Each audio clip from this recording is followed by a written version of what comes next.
মৃদু তাপপ্রবাহ থাকলেও বাতাসে জলীয় বাষ্প বেশি, এজন্যই গরমের অনুভূতিও বেশি মনে হচ্ছে। আবহাওয়া অফিস বলছে আগামী রোববার থেকে সারা দেশে বৃষ্টি বাড়বে।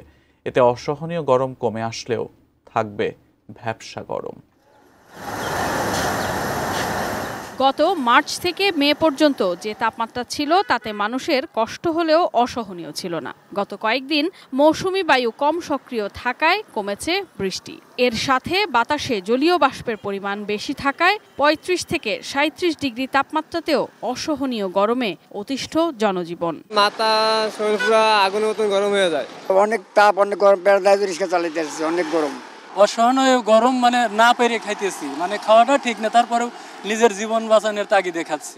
আবহাওয়া অফিস থেকে জানানো হয়েছে আগামী রোববার থেকে সারা দেশে টানা ১ সপ্তাহ বৃষ্টি হতে পারে। এতে তীব্র গরমে কিছুটা প্রশান্তি মিললেও সইতে হবে ভ্যাপসা গরম।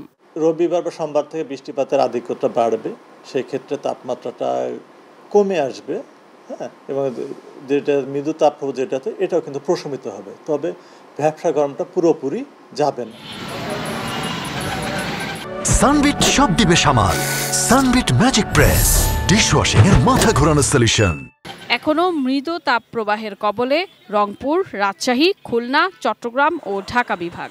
বৃহস্পতিবার সকাল পর্যন্ত সবচেয়ে বেশি তাপমাত্রা রেকর্ড হয়েছে রংপুরে, যেখানে দিনে ৩৭ ও রাতে ২৯ ডিগ্রি তাপমাত্রা ছিল। রংপুরে রাতের তাপমাত্রা ২৯ ডিগ্রি এবং গতকালের দিনের তাপমাত্রা ছিল ৩৭ ডিগ্রি।